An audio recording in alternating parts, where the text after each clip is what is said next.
que dê certo. Valeu, galerinha! Ó, te contei na aula passada que tudo começou com uma relação massa-volume dos objetos.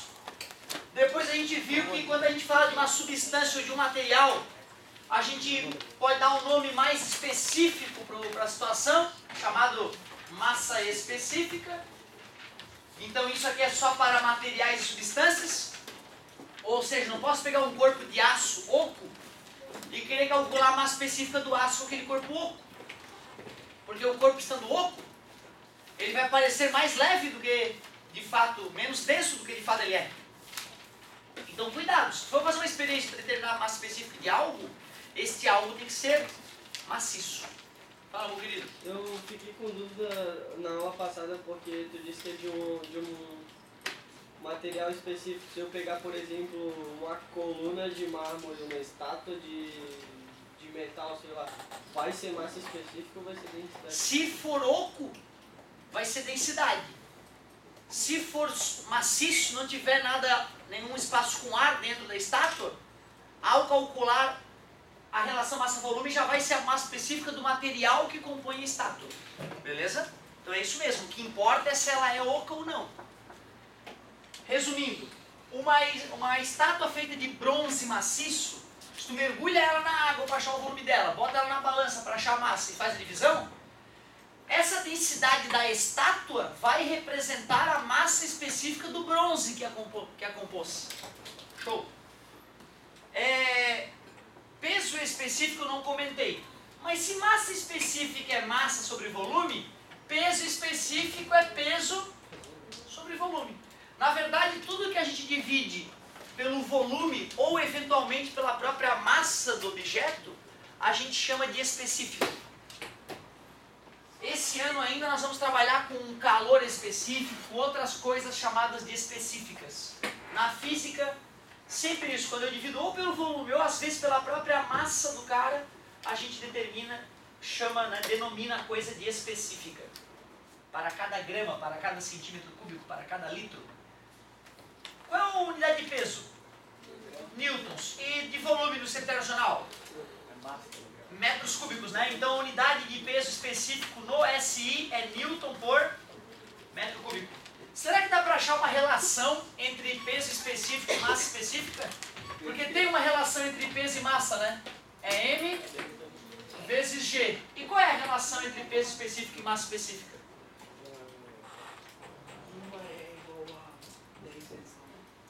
Usa isso, ó, usa isso nisso primeiro, ó.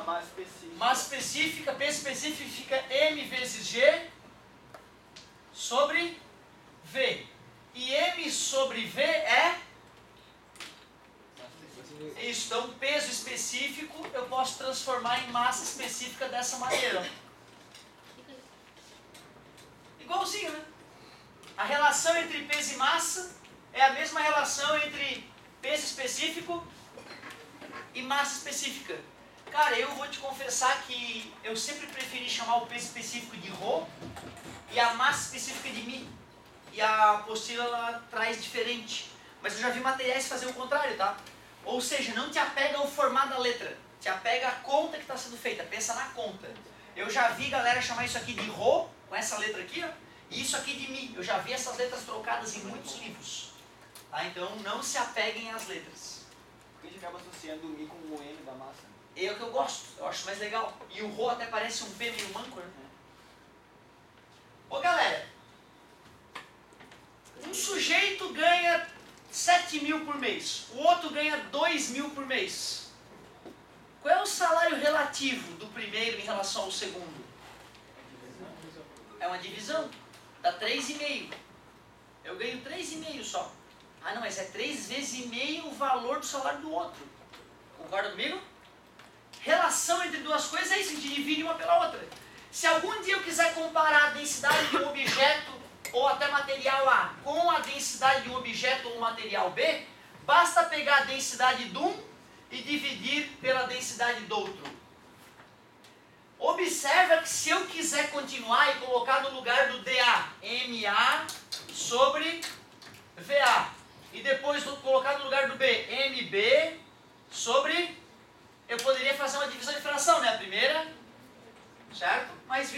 gente vai conhecer as densidades que dá para dividir. Show de bola. Nada demais, densidade relativa. Dois detalhes que eu não havia comentado, porque geralmente eles aparecem muito menos, mas não quer dizer que eu não deveria ter comentado com vocês. Mas como a nossa tarefa era bem curtinha, bem tranquilinha, fiz um comentário rápido só sobre essas duas ideias principais, falei do nosso querido Arquimedes. Então, novo hoje, só esses dois detalhes.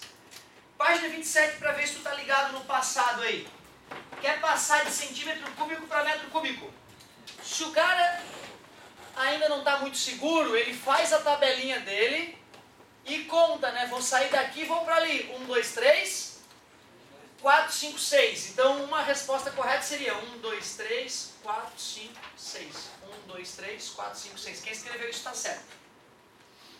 Mais elegante que isso, seria escrever 4 vezes 10. Pô, ninja. É isso que eu gostaria de que tu tivesse escrito. Notação científica, amém. Amém. Então tá errado quem escreveu isso, tá? Só meio certo. Agora olha só, galera. Um jeito ninja de tu não ter que usar a tabela. Se tu lembra que C significa a centésima parte, tu sabe que ele vale 10 na menos 2, né? A centésima parte é dividir por 100. E como foi elevado ao cubo, tu pode transformar isso assim, ó. 4 vezes 10 na menos 2 elevado ao cubo. Metros cúbicos, tu só trocou a letrinha C por 10 na menos. E 10 na menos 2 elevado ao cubo dá 10 na menos. Por isso, 4 vezes 10 na menos 6. É a maneira como a gente na faculdade transforma unidade. A gente decora que o C é cent, que o M é mili, que o D, o deci, é 10 na menos 1. Aí o deca é 10 na 2, 10 na 1, desculpa. O hecto é 10 na 2 e o quilo é 10 na 3. Assim fica bem prático de transformar. Só precisa lembrar os prefixos gregos. O resto tu detona. Desse, 10 vezes menor, 10 na menos 1. Cent, 100 vezes menor, 10 na menos 2. Mili, 1000 vezes menor, 10 na menos 3. Deca, 10 vezes maior, 10. Hecto, 100 vezes maior, 10 ao quadrado. Quilo, 1000 vezes maior, 10 na terceira. Aí pronto, aí acabou essa história de tabelinha idiota. Acabou, não é mais fundamental. Pô, quanto é que vale o C mesmo? Ah, vale 10 na menos 2. Antes eu estava multiplicando, agora eu tenho que dividir. Então fica 6 dividido por 10 na menos 2. Passa para cima, 10 na 2. 6 vezes 10 na 2.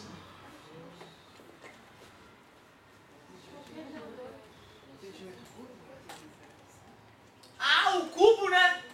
Ao cubo. 2 vezes 3? Claro, a mesma coisa que a gente fez antes. Por que agora seria diferente, né? O único detalhe é que aqui eu tirei o Czinho e coloquei o valor dele no lugar dele. Agora eu queria aparecer o Czinho ali, né? Só que tinha que ser Czinho elevado ao cubo. Então eu tive que dividir por 10 na menos 2 ao cubo. Deu 10 na menos 6, passou para cima, 10 na 6. A transformação que eu tinha feito antes era de metro para centímetro, não de metro cúbico para centímetro cúbico. Obrigado. E como é que eu vou passar de litro, cara, para metro cúbico? O cara forneceu a ideia, né, de que 1 litro era 1000 centímetros cúbicos, ou de que 1 metro cúbico? Se ele fala que 1 metro cúbico é 1000 litros, como é que eu transformo 1 em 1000? Multiplica por 1000, e 1000 em 1? Divide por 1000. Nesse caso eu vou ter que passar de litro para metro cúbico. É multiplicar ou é dividir? Dividir por quanto? Por 1000, que é mesmo que dividir por 10 na 3. Passa para cima, 10 na menos 3. Ele disse que 1 litro é 1000 centímetros cúbicos. Então como é que eu passo de centímetro cúbico para litro? Divide por 1000 para ficar elegante. 12 vezes 10 na menos 3. Não é notação científica isso. Parabéns. Vou diminuir o número da frente 10 vezes, então eu vou aumentar o número de trás 10 vezes. Cuidado, hein? De 10 na menos 3 para 10 na menos 2, eu aumentei o número em 10 vezes. Tudo bem? 1 metro cúbico é 1 litro, a apostila falava. Tu vai ter que decorar, tá? Não vou ficar te lembrando esse detalhezinho aí. Eu lembro que eu decorei. Foi essa decoreba que eu usei para poder migrar de litros para o sistema decimal. 1 decímetro cúbico é o mesmo que 1 litro. Isso eu decorei e me ajudou muito no vestibular. Então, pelo menos uma decoradinha dessa tu vai ter que ter. 7 litros, ué, isso está errado, não é possível, copiei errado. Não, é isso mesmo, incrível. Então, para marcar o I e o K, né, para marcar que litro e decímetro cúbico é a mesma coisa. O cent vale quanto mesmo?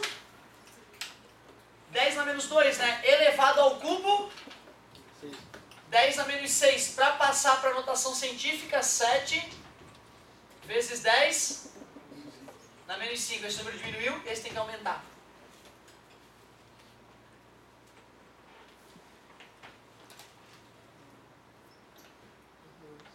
Errou. Tá vendo? Primeiro ele colocou 70 vezes 10 na menos 6, certo? Depois ele colocou igual a 10 na menos 5. Esqueceu de escrever o 7. Né? O colega errou também. Normal, né, cara? Não é que ele não sabe física, pelo amor de Deus, o cara é doutor em física, né? Em ensino de física, porque ele, o digitador errou. O doutor não errou, foi o digitador. 2 metros cúbicos para centímetro cúbico.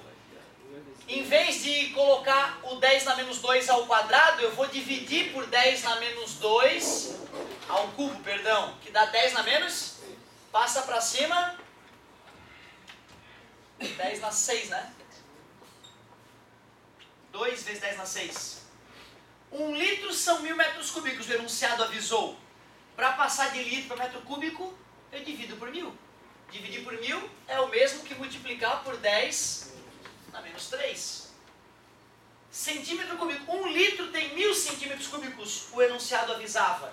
Então, para passar de centímetro cúbico para litro, eu divido por 1000. Dividir por 1000 é fazer vezes 10 na menos 3, mas isso não é notação científica. Vou pegar a vírgula e vou dar 2 pulos para a esquerda. 1,5. Como esse número diminuiu 100 vezes, esse vai ter que aumentar 100 vezes. 10 na menos 1. Professor, eu escrevi 0,15.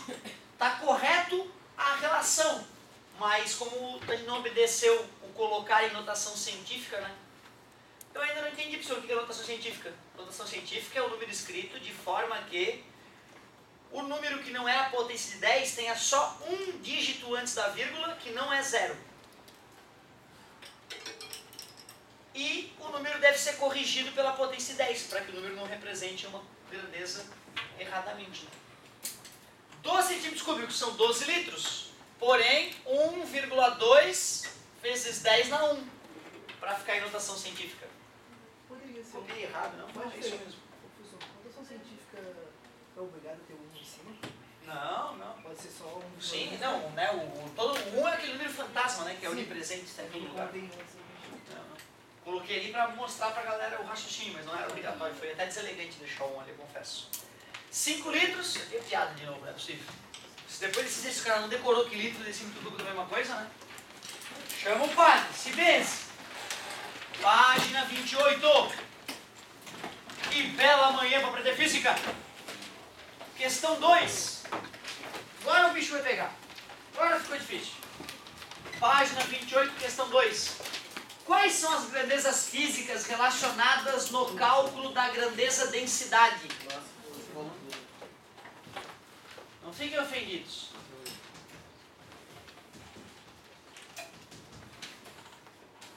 Agora vai pegar pesado. O que significa uma densidade de 1 grama por centímetro cúbico?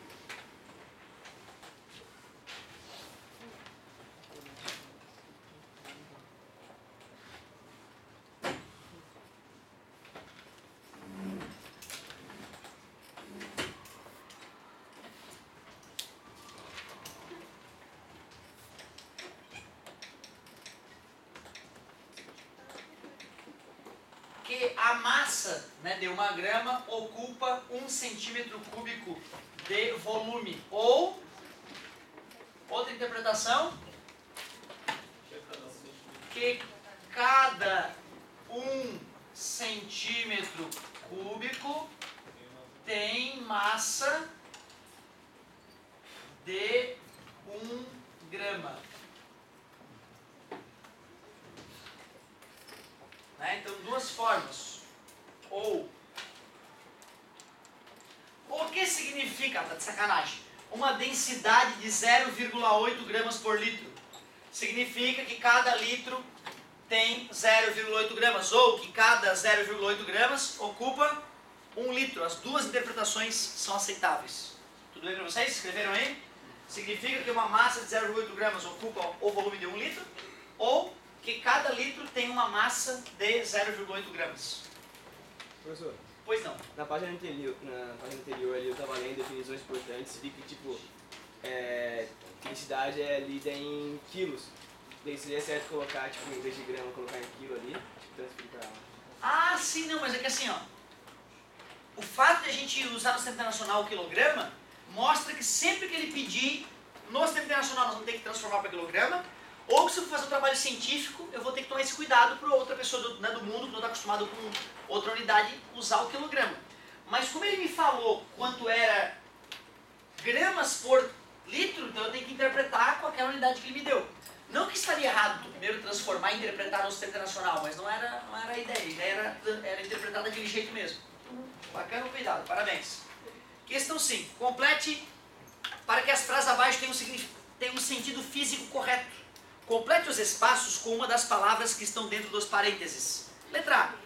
Quando se calcula a densidade de um corpo, avalia-se qual a quantidade de massa que ocupa uma unidade de... Isso. É isso aí.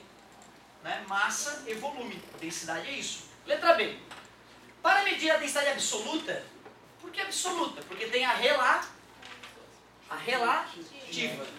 Quando a gente fala só densidade, a gente já supõe que é absoluta, tá? Não precisa ficar toda hora falando densidade absoluta. Mas só para tu saber por que ele falou absoluta. Ele falou absoluta para deixar claro que não é a relativa. Para medir a densidade absoluta, também conhecida como massa específica, de uma substância ou corpo? Substância, porque é massa específica, né? Necessita-se partir de uma amostra maciça ou oca. Discutimos isso, tem que ser maciço, senão tu te ilude, né? Se o cara é oco. Maciça. Letra C. A grandeza massa específica refere-se a uma ou a uma substância, é verdade. Enquanto a grandeza densidade refere-se a um corpo, substância e corpo. 6. Agora o bicho vai pegar, vai ter conta e tudo. Afunda ou flutua? Ó pai, me ajude a entender a flutuação. Para responder a esta pergunta, você pode tentar adivinhar, testar efetivamente na prática ou utilizar uma das maiores virtudes da ciência, a previsão baseada em cálculos. É isso que eu sou fã da física, o cara calcula o futuro, é inacreditável. Nesta atividade, a opção será a última, e para tal basta saber as densidades tanto do corpo quanto do líquido em que ele será colocado, que é, neste caso, água, cuja densidade é 1 grama por centímetro cúbico, ou 1 quilo por litro. Então, a densidade da água é uma referência. É fundamental que vocês procurem gravar a densidade da água. Os vestibulares nem sempre fornecem. Se a densidade do objeto for maior do que 1 grama por centímetro cúbico, ele afunda. E se menor, flutua. A gente já sabia disso, né? O óleo flutua na água porque ele é menos denso. O chumbo afunda na água porque ele é mais denso. Assim preencha a tabela a seguir, efetuando os cálculos das densidades dos corpos, e na última coluna anote sua conclusão. Objeto massa 200, volume 40. 200 dividido por 40? 5 gramas por centímetro cúbico. Afunda ou flutua? Afunda, deu mais que 1. Anota ali, afunda. Completando a tabelinha comigo, né, galera? Tudo bem? 2. 200 gramas, 400 centímetros cúbicos. 0,5. Qual é a unidade? E aí? Flutua. Tranquilo? Deu... É gelo, basicamente. Ó. A densidade do gelo, na verdade, é 0,8. 0,8, de baixo. 80 dividido por 100, toin. 0,8 gramas por centímetro cúbico. Flutua. 150 dividido por 50, 3 gramas por centímetro cúbico. E tu diz que afunda. Perfeito. Mas se tiver densidade da água. Mesma densidade. Se mistura, não. Não pode existir, por incrível que pareça. Legal tu ter falado isso. Mostra que tu percebeu que cada substância tem a sua densidade. Mas eu posso achar duas substâncias diferentes que coincidentemente têm a mesma densidade. Ou posso fabricar um corpo que tem a densidade do líquido, e o ser humano é perfeito para isso. O ser humano, ele quis fazer isso. Porque ele quis construir um objeto que pudesse ficar parado em qualquer lugar, em qualquer profundidade. O submarino. O submarino é um objeto construído pelo ser humano que tem densidade variável. E deixando ele menos denso que a água, ele flutua. Deixando ele mais denso que a água, ele afunda. E se tu quiser parar ele em algum lugar, tu deixa ele com a mesma densidade da água do mar. Aí ele não afunda nem flutua, ele fica em equilíbrio, fica parado lá dentro do líquido. Certo? Ótimas perguntas. Aquele negócio que eles fizeram do leite lá, de botar do xixi era caso disso, né? De densidade, né? A densidade era parecida. Me ambienta. Tô assustado já. Eles fizeram aquele negócio de botar o xixi da vaca no leite um pouquinho pra usar menos leite e poder ganhar mais dinheiro. Daí a densidade do xixi da vaca, acho que é parecida com leite, né? Daí ele... Tá, então vamos lá. Eu pego o leite. Ele tem uma certa característica. Eu tenho que testar ele quimicamente para ver se o leite está bom, se tem bactérias, se tem as propriedades que eles dizem que tem. E quando eu faço o teste de proteína, de carboidrato, de quantidade de água, de sais minerais no leite, são processos químicos. Se eu boto só água para diluir o leite e vender então mais água, que era o clássico, né? As pessoas, tu ia botando cada vez um pouquinho mais de água no teu leite, o paladar das pessoas é por comparação, então ela demorava a se tocar aquela que o leiteiro estava roubando ela, botando água no leite. Só que depois que a galera parou de criar as vacas na própria casa e começou a tirar e vender pessoa, vendendo para pessoa, quando empresas começaram a tomar conta disso, aí os golpes ficaram mais espertos, ou seja, eu não vou botar água porque o cara que mapeia fraude em leite vai me pegar, o cara da vigilância sanitária. Mas espera aí, como o processo é químico, é um teste químico, eu vou contratar um químico. Eu vou contratar um químico foda que ele vai me ajudar. Ô químico, vem cá, tô precisando ganhar milhões a mais do que eu ganho. Então eu quero que tu me arrume uma maneira de botar algum líquido barato nesse leite, que quando eles forem fazer os testes químicos para verificar quanto de proteína, quanto de água, quanto de sais minerais, o teste falhe e dê uma leitura errada. Mesmo tendo menos proteína, porque eu botei alguma coisa que não tinha proteína, o teste vai dar errado, vai dizer que tem alta quantidade de proteína. Então o leite no teste vai parecer ter qualidade, mas é uma merda do leite. E aí a galera começou a avacalhar, botar éter, né, botar soda cáustica, botar xixi de vaca. E vão continuar.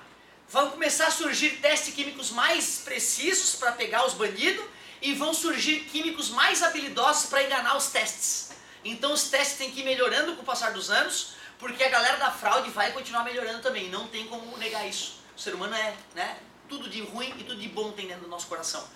E no nosso corpo. Então a gente tem que ficar ligado. Vai ter gente querendo nos engrupir. Eu particularmente parei de tomar leite.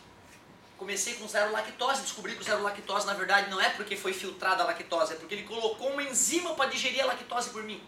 Isso vai dar merda, não é possível que faça bem isso, cara. Usar enzimas extras lá no leite. Eu cortei o leite da minha vida, cara, tava me sentindo mal, né, dor abdominal de vez em quando, e aí eu cortei o leite da minha vida, cara, pra parar de tomar soda cáustica, parar de tomar éter. Tá foda, bicho. O xixi de vaca, que eu acho que é o menos pior, ureia, tranquilo. O xixi de vaca é tranquilo, prefiro xixi de vaca do que éter, que dá câncer. Certo? Então eu prefiro, xixi de vaca é tranquilo, pô, pai.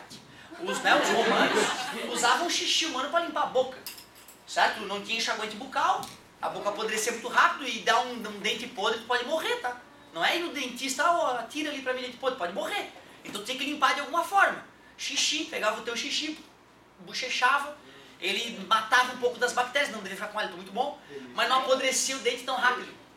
Para limpar, não tem água, azeite de oliva, passa azeite de oliva, depois tu passa uma madeirinha, vai tirando a sujeira da tua pele com azeite de oliva. Se banhavam com azeite de oliva, certo? Tu vê que viagem, né? Bacana conhecer um pouquinho de história. O submarino consegue controlar a velocidade dele?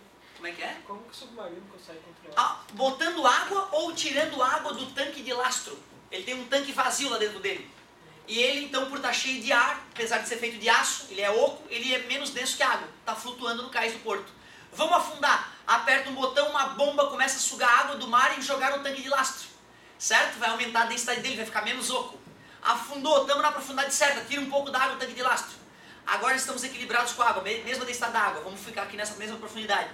Meu Deus, torpedo, emergir! E aí tira toda a água daquele lastro. Show de bola. Ô professor, com a flutuação e a densidade, assim, o formato do casco do barco, ele é pela densidade ou ele é mais pela aerodinâmica? Porque se tu for pensar em fazer um casco reto e só embicar na ponta, que mesmo assim ele vai conseguir cortar e flutuar. Perfeito. Perfeito. O casco do navio, ele é pensado pela hidrodinâmica. A aerodinâmica seria, né, do ar, né? Não, perfeito. A tua participação foi ótima. Não estou pegando no teu pé, não. Só estou aproveitando para a gente saber que tem a hidrodinâmica e a aerodinâmica, e tudo isso é a fluidodinâmica, que estuda na engenharia mecânica. Tem uma matéria lá, fluidodinâmica, que tu vai estudar tudo isso. E dá trabalho. Então o casco, ele tem a ver com a hidrodinâmica. Não é devido à flutuação, porque a flutuação vai depender do volume que está debaixo d'água. Então assim, não vou fazer o casco reto, porque o casco reto vai ser bom para deslizar numa água lisa, mas não para cortar as ondas.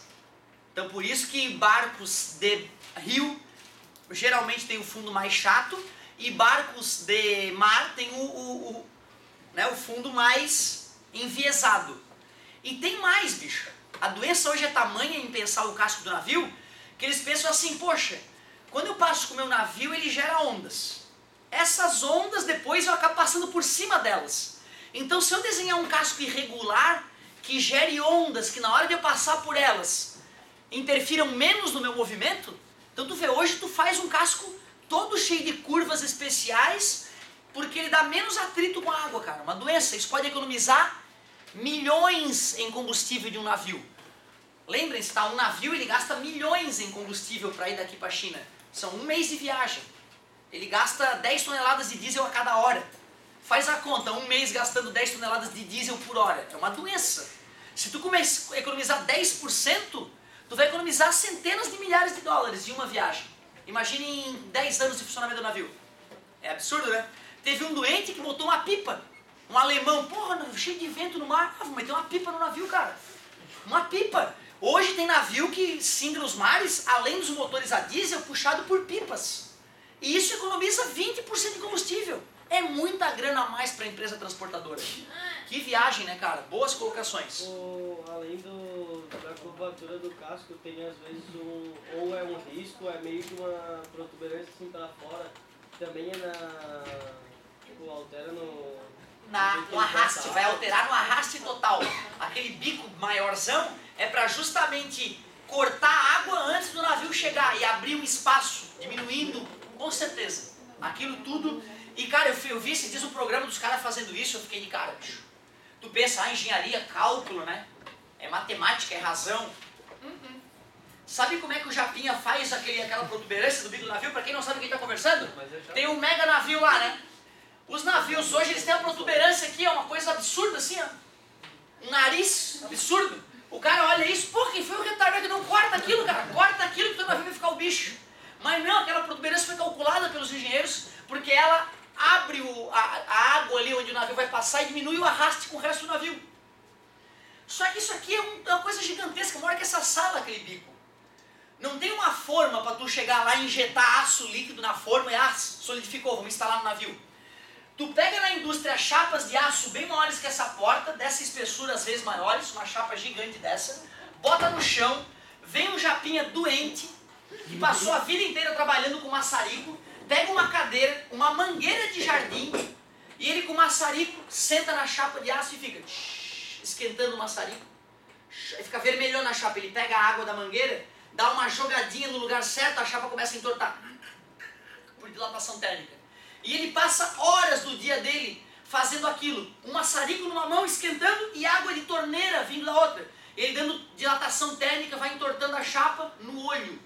Aí no final ele vai lá dar uma medidinha, ele tem poucos milímetros para errar. E o Japinha falando, né? Tem dia que o aço é que nem gente. Se eu estou de bom humor, eu tenho um bom dia com aço. Agora, se eu estou de mau humor... Ou seja, o Japinha está falando, eu estou há 30 anos fazendo isso. Mas quando eu venho puteado de casa, a chapa não entorta do jeito que eu quero. E prejuízo para a empresa, né, cara? Não vai dar para consertar aquela chapa. Trincou, manda vir outra, bota no prejuízo aí. Vamos reciclar esse metal para usar em outra parte do navio. Que viagem, né, cara? Tu vê que tem arte. Para construir um navio hoje, um navio top, tem arte na hora de fazer as partes curvas. Assustador, olha o mundo em que nós estamos. Chega. Só o último comentáriozinho. O texto e a tabela a seguir referem-se às próximas atividades. Consulte-os sempre que necessário. Ainda sobre o tema, a funda flutua, é bom saber que os objetos maciços feitos por apenas um material têm a mesma densidade desse material. Comentário feito no começo da aula ali, né, das estátuas. Esse comentário é das estátuas ali, ó. Por exemplo, a densidade do ferro é 7,6 gramas por centímetro cúbico. Assim, se objetos maciços forem fabricados apenas com essa substância, eles também terão densidades de 7,6 gramas por centímetro cúbico. E se for outro, sua densidade será menor, óbvio. Nunca a densidade de um corpo poderá ser maior do que a do material que o constitui. Claro. Quando determinado objeto for constituído por mais de um material, sua densidade deve ser medida de forma a considerar as proporções de cada um deles. É aquela brincadeira de 20% de material mais 80% do outro, qual é a densidade final? Certo? Eu vou te ensinar a fazer esses cálculos.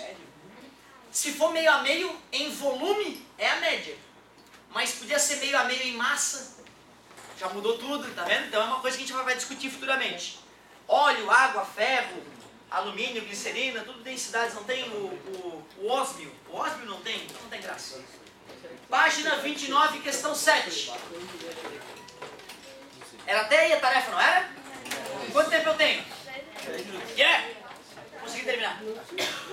Calcule a densidade relativa, lembrando que quando não se fala em relação a que substância, subtende-se que seja em relação à água. Falou em densidade relativa e não falou em relação a quem? Tu vai dividir pela densidade da água. Qual é a densidade da água? 1 grama por centímetro cúbico, então é uma delícia. Resumindo, quando fala em densidade relativa, é o mesmo que densidade absoluta, se for comparada com a água. Porque dividir a densidade do material A por 1 vai dar a própria densidade dele. Densidade relativa da prata em relação à glicerina. Qual era a da prata? Qual era a da glicerina? Que dividindo dá 8,75. Eu não vou fazer divisão na tua frente, né, cara? 10,5 dividido por 1,2. 8,75. O que significa isso? Que a densidade da prata é 8,75 vezes maior que a da glicerina. Só isso. Mesmo que tu não tivesse feito a tarefa, tu pode anotar ali 10,5 dividido por 1,2 igual a 8,75. Significa que a densidade da prata é 8,75 vezes maior que a da glicerina. Letra B. Do cobre em relação... É do cobre, se não fala... Relativa. Então em relação a quem? Qual era a do cobre? Que dividido para 1? 8,9 o quê? Nada. Nada. 8,9 nada. Tudo bem? Vamos fazer essa. Eu estava achando desnecessário escrever. Agora já acho que uma delas eu posso fazer. Página 28. 28. Mal. Página 29. Letra B. Densidade relativa do cobre em relação à água. Tu pega a densidade do cobre e divide pela densidade da água. A densidade do cobre, não se espantem, é o símbolo do cobre, não se esqueçam. 8,9 dividido para 1. O WhatsApp é uma coisa assustadora. Não sei se acontece nos grupos de vocês também, eu tenho medo do que me mandam. Eu não abro na frente de ninguém porque às vezes parece uma coisa... Acontece. Tu recebeu aquele do cara falando do cobre? Não? Professor, você recebeu do Cristiano Ronaldo? Cristiano Ronaldo é um Não era o cobre exatamente que estava falando. Cristiano Ronaldo aí, ó. Qual é a unidade de cima? Gramas por centímetro cúbico. Qual era a unidade de baixo? E se anulam. Então a densidade relativa é 8,9 nada. Não tem nada ali. Só isso eu queria comentar. Então tu vê, a densidade absoluta é numericamente igual à densidade relativa quando estamos calculando em relação à água. Mas não é igual, porque a densidade relativa é adimensional. Certo? Um comentáriozinho que eu quase esqueci de fazer. Porque é só a quantidade de vezes que é maior, né? Exatamente. Não é nada. As unidades foram eliminadas. A densidade relativa do ouro, o que significa o resultado obtido? Ouro 19,6 dividido para 1. 19,6 significa que o ouro é 19,6 vezes mais denso que a água. Na letra B, significa que a densidade do cobre é 8,9 vezes maior do que a da água. Pois não. Que bonita a tua pergunta. Por que fazer tanto por grama por centímetro cúbico se a unidade do Centro Internacional é quilogramas por metro cúbico? Eu acredito que é porque no dia a dia das pessoas, e a mesma química e até a calorimetria que nós começaremos a falar futuramente, mexe muito com grama. Quando os experimentos começaram a ser feitos, nós usávamos a água como referência. E usar 1 metro cúbico, que são 1000 litros de água, é algo muito mais delicado do que usar 1 centímetro cúbico, uma quantidade pequena. Então, no dia a dia é mais comum a gente usar grama por centímetro cúbico do que quilograma por metro cúbico. Outra, a densidade da água é 1000 quilogramas por metro cúbico, enquanto é 1 grama por centímetro cúbico. Então talvez seja mais fácil pensar nessas unidades menores, certo? Mas tem razão, na hora de calcular é SI, então tem que ficar ligado. Mas eu acabo de falar que 1 grama por centímetro cúbico são 1000 quilogramas por metro cúbico. Para passar de grama por centímetro cúbico para quilograma por metro cúbico, basta multiplicar por 1000. Então é uma coisa bacana de lembrar. A derradeira. O pó de café jogado no lixo caseiro e principalmente as grandes quantidades descartadas em bares e restaurantes poderão se transformar em uma nova opção de matéria-prima para a produção de biodiesel. Tá brincando? Segundo o estudo da Universidade de Nevada, Estados Unidos, no mundo cerca de 8 bilhões de quilogramas de pó de café jogados no lixo por ano. Porra, mas toma um café, hein? O estudo mostra que o café descartado tem 15% de óleo, o qual pode ser convertido em biodiesel pelo processo tradicional, além de reduzir significativamente emissões prejudiciais. Após a extração do óleo, o pó de café é ideal como produto fertilizante para o jardim. Meu Deus, então é ouro que nós estamos jogando fora. Dá para fazer diesel e ainda dá para adubar as coisas. Credo. Considerando o processo descrito e a densidade do biodiesel, 900 kg por metro cúbico, a partir da quantidade de pó de café jogado no lixo por ano, a produção de biodiesel seria equivalente a altas questão, cara. Nesse tipo de questão tem que tirar o chapéu para ele. Me ajudem, gente. Quanto de café? Do total, né? 15% total. Quanto de café é jogado? 8 bilhões. 8 vezes 10 na 9. Certo? Quilogramas. Divide, aliás, multiplica por 15%. 15 sobre 10 na 2. 8 vezes 15 é 80 mais 40 dá 120.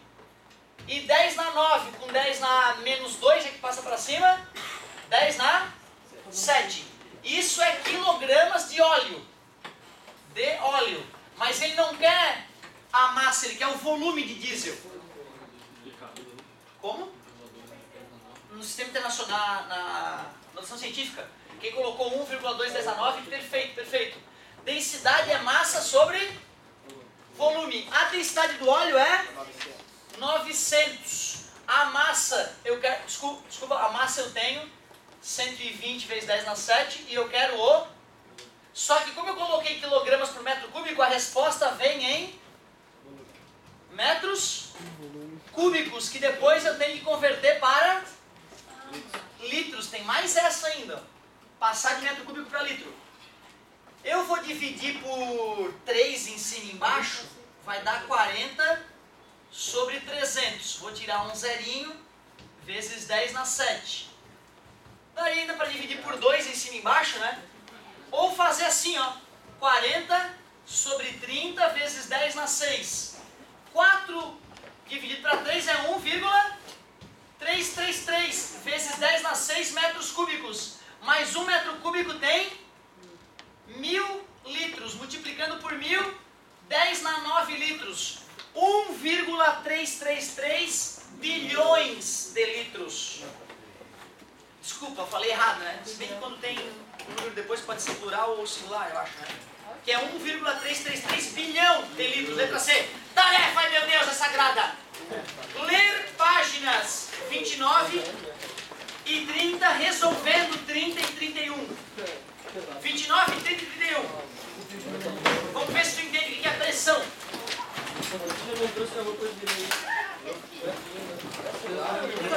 Destruída.